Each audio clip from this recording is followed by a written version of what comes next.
Hi everypony, Alhambra here to continue the fanfic reading of the story The Corner of Our Eyes. You will surely notice the increasement of audio quality in this reading. That's because I built an, let's say, improvised mic screen and put some sound absorption foam on the wall behind me. Also, I made my computer much quieter with a new power supply and new coolers. So, without nothing further to announce, let's start with the next chapter. The Corner of Our Eyes, Chapter 1. Now, living in Ponyville as I do, and being basically neighbors with the elements of harmony, you learn to discern little things about the ponies to continuously save your flanks. For example, if Rarity were to scream right now, it would be pretty easy to judge based on intensity whether or not she was being dramatic or Basilisk was about to bite her head off. Twilight Sparkle is similar. She has a few occasions where she will scream, but it's more out of frustration than anything else. Other times she's just freaked out because, well, she is friends with Pinkie Pie. But that scream, that was something new. I'd never heard her yell out like that before, except once. Discord can do that to you. So I, being the ever faithful neighbor that I am, ran outside to see what the hell I should be running back inside from. I told Daisy to stay, for all the good it would do, and ran outside. I didn't hear Twilight scream again, so I just ran for her house.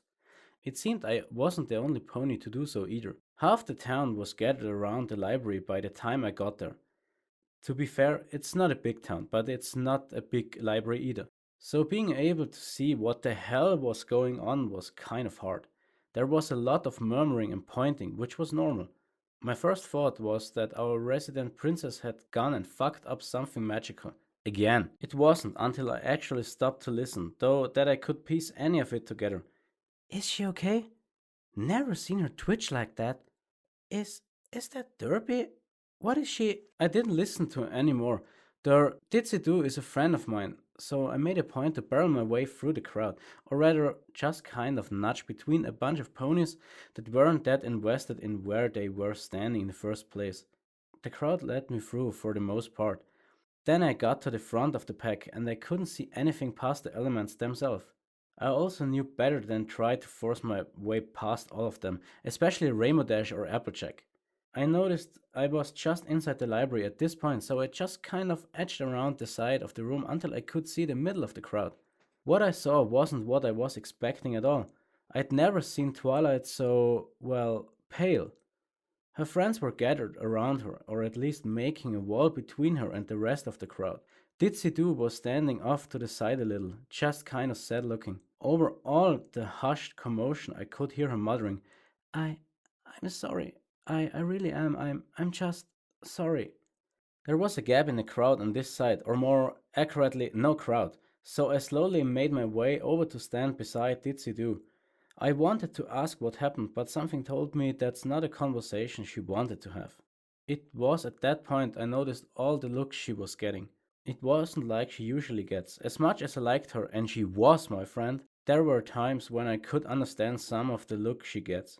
The pity, or not really scorn, just disappointment. The kind of looks you get for causing thousands of property damage or hospitalizing some pony. But this was new. This was fear, not loathing, but you could see loathing from here. I honestly couldn't imagine what she might have done, or what it was they thought she did. So I put myself between her and the elements, not saying anything, just kind of maneuvering between her and them. They noticed, of course. Applejack stepped forward from the line of ponies between Twilight and the crowd outside, challenging my presence. What you think you're doing, Rose? We got a few choice words to pick with your friend. Look, I have no idea what's going on here, but you all look something close to murder, so I'm just gonna stand here till every pony clears off, I explain. I'm still thoroughly confused as to the situation, but I'm also relatively calm. Something tells me I wouldn't be if I knew what had happened, but I do my best to ignore the pesky little voice. Ditsy says something behind me, but I don't catch it, because at that moment Rainbow's in my face. Out of the way, Rose! We need to know just what Derpy did!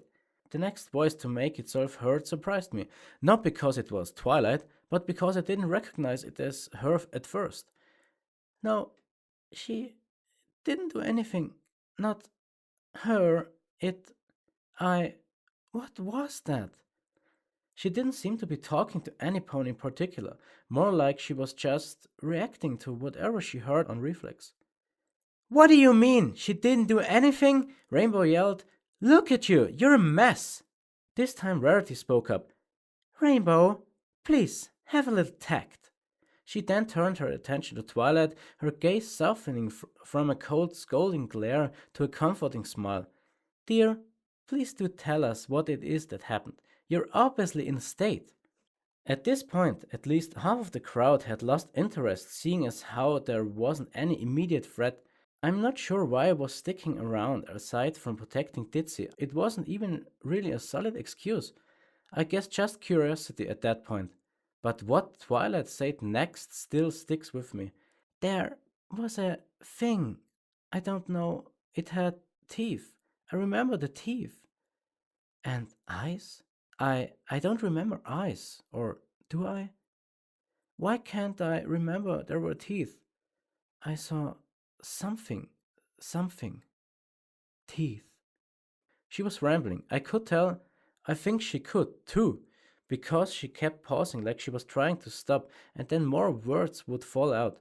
She actually said more after that, but it was in such a low murmur that I only registered she was talking because I could still see her lips move. Her friends crowded around her, all but ignoring me now. I took the opportunity to turn to Ditsy. I'd noticed that the rest of the crowd had meandered off, either to get away from the pale, rambling princess or because they'd merely lost interest. I imagine some of them were shooed away by the more assertive member of Twilight's circle of friends. I turned to Derpy to ask her what had happened. Before I even got the words out, though, she looked up at me and said, I'm sorry. She really shouldn't have looked. I told her not to. She got quiet after that and just kind of wandered off.